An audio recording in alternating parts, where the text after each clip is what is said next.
Hello and welcome to the Pre-Chiro podcast. I'm your host, Dr. Ben Glass, and today we're making a professional chiropractor connection down in Mexico with Dr. Kristine Hicks. Kristine, can you get us started by just introducing yourself and reflecting on what it was that attracted you to become a chiropractor, where you were at in life, and what attracted you to this path? Yeah. Let's see. This was when I was probably around 25, so 30 years ago. And I always was interested in health and wellness, and I knew that I wanted to be some sort of doctor or exercise physiologist or physical therapist someday. And so I got my undergraduate degree from San Diego State in sports medicine, physical education, thinking I would go on to be a kinesiologist, a physical therapist, a nurse. I didn't really know. And then I met two wonderful chiropractors, and they told me about the philosophy and about what chiropractic is truly all about, and educated me within 5 minutes, just like a 5 minute philosophy talk. And immediately I was like, oh, this is what I wanted to be my whole life. I just didn't know it was called chiropractic.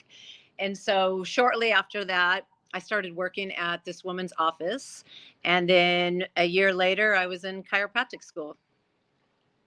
And can you tease out some of the details when you say this is what I wanted to be my whole life? Like, what were you looking for? What was your upbringing like that kind of attracted you to become a person in service to others, a healthcare provider, a healer, and maybe just what it was that you heard about chiropractic that shifted something that maybe you weren't aware of prior?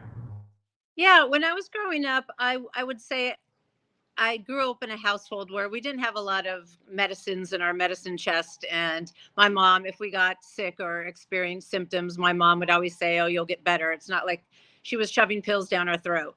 And so there was that. And what Dr. Carrie Kaiser said to me when she introduced me to chiropractic was, she said, the power that made the body is the power that heals the body. And she explained to me about the nervous system and how it was the master control system of the whole body. And when there's clear messages being sent from the brain going out to the body, your body functions optimally. And that's what chiropractic is all about. It's not so much about back and neck pain, but it's about living optimally. And so that was really what triggered me, and like, just my mind was kind of blown in that instant. And the power of suggestion. It was just a couple sentences, and I knew somewhere inside me that's exactly what I wanted to do my whole life. I just didn't know it was chiropractic, because before then I really was ignorant about chiropractic. I didn't know much about chiropractors. I thought that you go to the chiropractor when you're in pain, and that's about it. And I was even skeptical of them. My boyfriend was going at the time 3 times a week, and I remember saying to him, "Why are you seeing this chiropractor 3 times a week?" And he goes, "Well, why don't you just go with me once?" And so I went in, and then that's when she gave me this 5 minute philosophy um, session on chiropractic. And she was trying to get my boyfriend to go to school at the time. And I was like, well, I'm going to school, immediately. As I was like, well, I'll go to school. I don't know about him, but I'm going to school. And that was a 5 minute lay lecture. And can you maybe just describe your experience going into chiropractic school, some surprises you encountered, maybe the profession was not what you expected it to be, or just, a lot of the times when you're going into a profession, you kind of have to decide, okay, I'm going to go into that profession and that becomes your identity. But with chiropractic, it's a little different. You go into the chiropractic profession and then you really have to determine your own identity. You have to find yourself after you get to school, not before you get to school. I'm just curious if you could speak to your experience. Yeah, so when I got to school, I was already, because the chiropractor who got me into chiropractic, she was very philosophically grounded. So I already had a really solid base of philosophy before going to school. And and I think that really helped me, because when I got to school, it was everything. I mean, I graduated in 1996 from Life West. And so I feel like I got a really good education, and I really happy that I went to school that long ago, because things I think have changed a lot since then. But I feel like I got a great education in the philosophy and the science and the art at Life West back then. And chiropractic school for me was everything that I wanted it to be. It was really such a wonderful experience. It was hard, and it was incredibly hard. But what I found was all the students are in the same boat. And so everyone's going through the same hardships. And to me, it was like a big community. And my class was very close, and we studied together, and we did a lot together. And I honestly don't have a lot of bad things to say about my experience in school. It gave me the opportunity to live the way I live now in so many different ways. It formed my outlook on life. It formed, it gave me the tools to be a successful chiropractor. And I think one of the most important tool for me, in my opinion, is the philosophy. And I feel like if you are grounded in chiropractic philosophy, there's no way that you cannot be successful. Because you know what you're doing, you know why you're doing it, and you know why you're a chiropractor, and you want to be a chiropractor. You don't want to be anything else except a chiropractor. So it's really just living your passion and living a purpose-driven life. Absolutely. Can you maybe speak to some of the specific things that you decided to focus your efforts on? Any specialized sort of pathway that you took, which was maybe a combination of different things, but who your mentors were, or which specific techniques you studied, or how you studied the philosophy, if you have any recommendations on how students study the philosophy? Yeah, I specialize in pediatrics and pregnancy, and I'm a family chiropractor. So I see everybody, but I see maybe like a third of my practice in San Francisco is babies and kids, and then a third is pregnant women, and then the other third is everyone else. So that's what my practice looks like. And I I would say I studied the philosophy by reading the green books and going to conferences on philosophy. And some of my mentors are Arnaud Bernier and Jeannie Ohm, and um, gosh, it was so long ago. Jerry Clum, and Jerry Clum was the president when I was at Life West, and he was just an incredible mentor to everybody. Such a wonderful president and inspiration. And so I went to a lot of pediatric conferences and philosophy conferences. And that was really my passion, and still is today. Um, and I forget the other question that you asked. No, that answers it. So on that note, I think that's a perfect segue. Can you bring us into your life as a pediatric and family practice chiropractor? Maybe tease out some of the details of what it's like to practice in that style, some of the types of experiences that you can have on any given day, and maybe just reflecting on the lives that you've been able to change, and the changes that you see in babies, kids, pregnant moms. Yeah. So a day in the life of my practice. I mean, I practice in Mexico 9 months a year now, and in San Francisco 3 months a year now. But I'll reflect when I was practicing in San Francisco much more.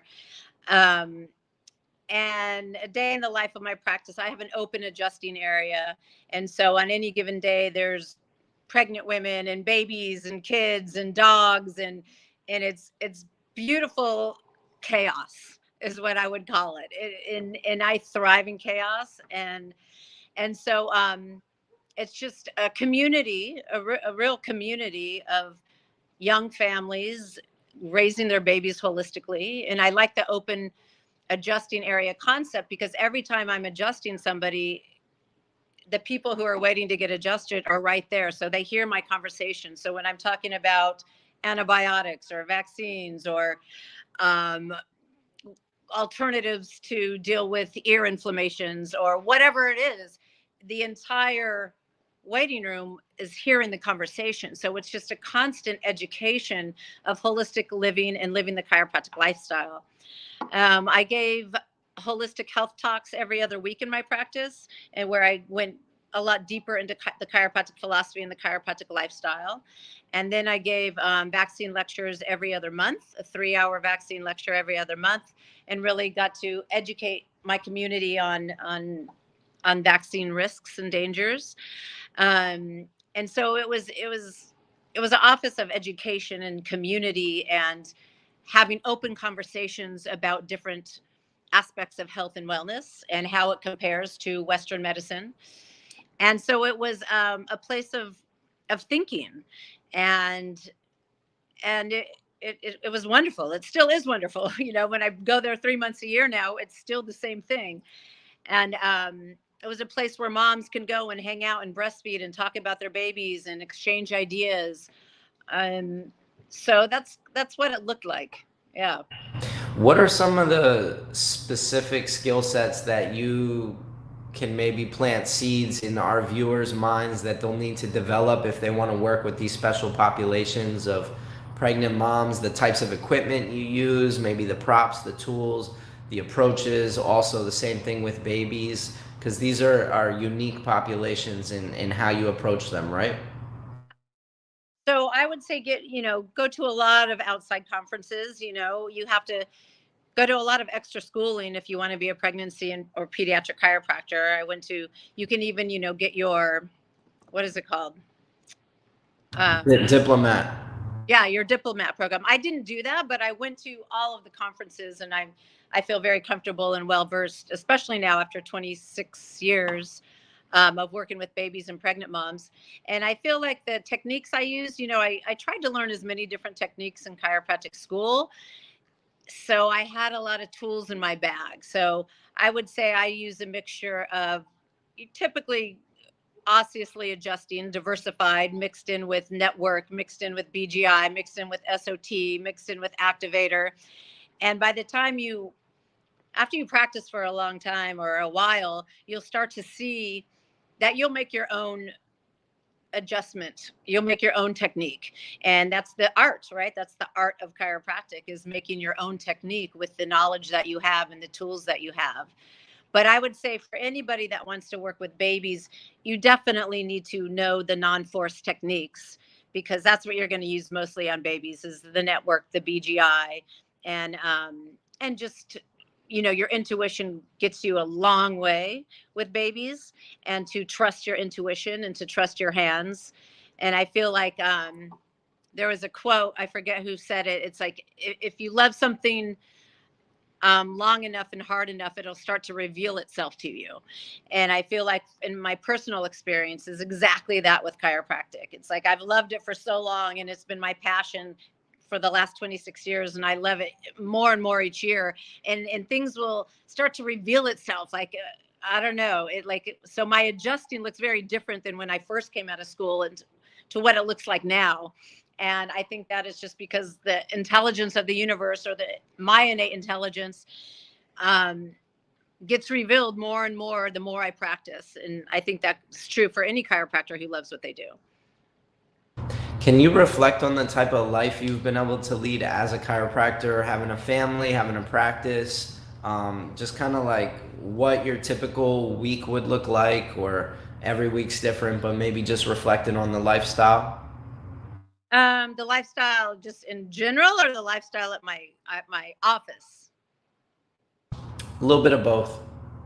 Yeah. So when raising my kid in San Francisco, she's 20 now. And so because I have only worked 3.5 days a week, my entire career, it gave me, and that was one of the reasons I wanted to be a chiropractor, or one of the bonuses of being a chiropractor, is I knew I wanted to have kids one day, and I knew that I can still raise my child and also work as a chiropractor. And so I think when my daughter was first born, I worked 3 days a week, and she would come to the office, and she grew up in my office, and I would breastfeed in between people. And then I think when she got into middle school or something, I added a half day in because she didn't need me as much. And so chiropractic has really allowed me to to not work a 40-hour work week, and I was still able to raise my daughter, and that's very, very important to me. And to also do, my lectures on weekends and do home visits, because in my practice, what I did with all my pregnant people is that I would offer them two home visits 2 weeks postpartum. So after they had their baby, I would always go to their house to check the baby and to check the mom after they gave birth. And so it gave me time to do those things. Whereas if I was working 5 days a week, I probably wouldn't see my kid that much, and I probably wouldn't be able to do the other things like lectures and home visits and things like that. So it is a wonderful lifestyle. And now, I'm in Mexico, and I probably work 3 days a week here in Mexico, and maybe 4 hours a day, three days a week. So I work more 12 to 15 hours here in Mexico. And when I'm back in San Francisco, I do 3.5 days a week and 1 Saturday a month. Thank you for that. I appreciate the insights. Can you maybe talk about the culture of Mexico and how open people are to the message of chiropractic, to the service, and just what your experience has been like going to Mexico and opening a practice there? Yeah, it's so I'm in Todos Santos in Baja California, and I practice out of my home. And when I first got down here, I thought maybe I would see 10 people a week, and it's so open, so incredibly open. Now I'm seeing, I don't know, like 20 to 30 people a week, and I need another chiropractor down here, because I didn't come down here thinking I would work like I did in San Francisco, but it's people are just, my phone is beeping off the hook, because there's not a lot of chiropractors down here, and they're all very hungry for it. I probably see 50% expats and 50% locals. And there's so many young families down here with babies and raising their kid down here because they don't want to live in America. I mean, there's not mass shootings down here. I feel much safer here than I do in the States. So if any young chiropractors are out there, come to Todos, because I need you. Yes, absolutely. Thank you for that. What are you learning these days? What kinds of topics are you exploring? Where's your interest at? Where's your focus at? These days, where's your passion at? Yeah, my passion is still very much the same. Is pregnancy, pediatrics, chiropractic, and living the chiropractic lifestyle, and just educating the locals down here, more so the locals. I want to educate them on because the West down here sometimes seems so great, like medicine seems so great at times down here. And so I want to educate the locals on what they already know about their culture and about their holistic culture. And so I'm trying to meet with medical doctors in my town, and trying to educate my small town on holistic health and wellness and chiropractic and pediatrics. And so that's really my focus right now, is just trying to get a small Mexican town educated on what they already truly know. Yeah, no, it's amazing just to plant the seeds in any high school or college student's mind that they could practice in the States, or they could take their skills and their mindset anywhere in the world and really make an impact in their community. I mean, can you maybe talk about some of the doors that being a chiropractor, it opens doors for you, especially when you're in communities like that where you're able to connect with people and have a valuable service? Yeah. So, I mean, the doors it's open for me is I just, for one, I've been coming down here for a long time, but when I started practicing down here, I just know so many local people. And so I know the water guy who delivers my water. I know the gas guy who delivers my gas because I'm off the grid. I know the town butcher. I know the rancheros up in the mountains. I know the surfers.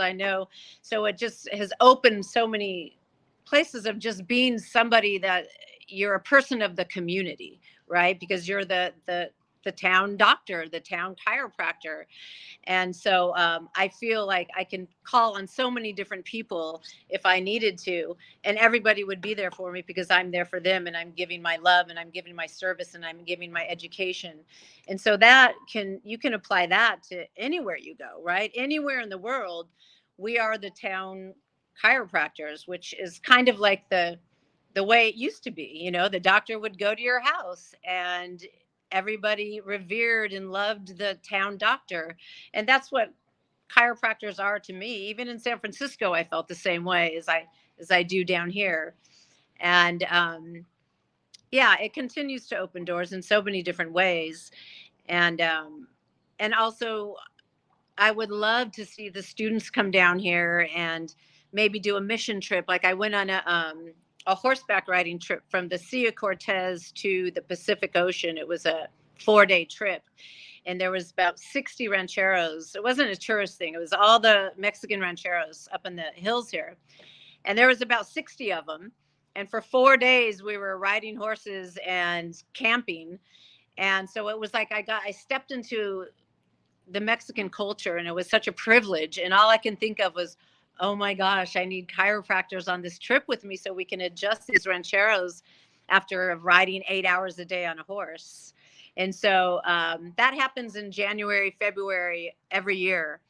And so my thinking is 2024 to get a bunch of chiropractors to do that with me and just adjust the rancheros. Fascinating. And you've had some younger generation family members go to chiropractic school recently, right? I mean, you're connected to some of the newer graduates. Can you maybe just talk about your observations of students that are coming out of school, the ones that you know at least, and maybe like how different it is today compared to how it used to be, or any changes that you've seen to the practice over time? Yeah, so I have, I have 3 or 4 nieces that are either in chiropractic school or freshly graduated. I have a couple cousins. I have a couple nephews. So I think all in all, there's about 10 of my family members that are chiropractors now. And so, yeah, the newer ones that are coming out of college, I feel like they're getting a different education just because the culture of the world now, and just the state of the fear, and especially applied to vaccines now since COVID. And whereas when I was in chiropractic school, I mean, I couldn't even think of a student that would even think about getting vaccinated. And now I feel like tons of students get vaccinated. So it's just something about the philosophy has changed, or maybe I mean, it's just a different world. So I don't know. What I would like to change about that is getting back to the true philosophy, and getting more colleges really making philosophy a top priority, or in the schools, so we start breeding true, real chiropractors again, and instead of chiropractors that are graduating and they don't even know the philosophy, and they're giving in to Western medicine, and that's not us at all. I mean, that we're the warriors who are standing up to the dangers and the risks of Western medicine. And not to say that all medicine is bad, because we all know it. Medicine is not all bad, but to really stand our ground in educating the world on our philosophy, and how beautiful it is, and how wonderful it is, and how important it is. And so that's what I would like to see change. Yeah, no, I'm right there with you. I think it's really interesting to hear there's 10 people in your family that are now chiropractors. Were you the first one? Yes. Yeah. Wow. So yeah. Can we just kind of segue to the end of the conversation where you kind of maybe just speak to, you know, this pre-chiropractic thing is relatively new, trying to support students on their build up to chiropractic school, and then in chiropractic school, do you see that making a huge difference in getting back to where we're at philosophically, the roots of chiropractic? I'm curious if you can if you could imagine a world where every incoming chiropractic student has already gone through the philosophy, has already studied it in depth, and has decided they wanted to become a chiropractor because of their truth aligning with chiropractic philosophy. Yeah, speaking to the prospective students or the young students out there, and I say this to everyone I know that's interested in chiropractic, is to start reading the green books now. Start immersing yourself in chiropractic philosophy now, and don't wait till after school, and don't wait for during school. During school, hopefully, like once you dive deep into the philosophy, hopefully you'll never not dive deep into it because you're going to fall in love with it. And or hopefully you're going to fall in love with it. And if you don't fall in love with the philosophy, well, then maybe being a chiropractor is not for you, and that's okay. Maybe you fall in love with more of a with more of a with the philosophy of being a medical doctor, of treating people from the outside in, and that really speaks to you. Well, then maybe go to medical school. But if you fall in love with the chiropractic philosophy of health is from the inside out, and we rarely need anything to take from the outside in for us to be whole and well, and if you fall in love with that, well, then dive deep into it and fall more in love with it, and read and immerse yourself, especially as a pre-student and especially as a student. Because the chiropractors that I know that are incredibly successful, not just financially, because that will come if you follow your passion, but I mean successful in their life and their happiness and their well-being and their families and their friendships and their relationships. Those chiropractors, all of them that I know personally, of being in this profession for 30 years since I was introduced to it, are grounded in the philosophy. And so it's kind of simple. It's really simple. If you want to be successful and live an amazing, stress-free, financially free, wonderful life, get grounded in your philosophy. It's as simple as that in my book. It really is. Well, thank you so much for sharing a clear message today, and sharing your passion with any students out there. I know that I would have loved to have heard from somebody like you as a college student thinking I want to go to chiropractic school and not really knowing who to go speak with. I went to many offices, but very few of them are communicating a clear message to students. So anyway, thank you so much. I really appreciate you for taking the time today. Thank you.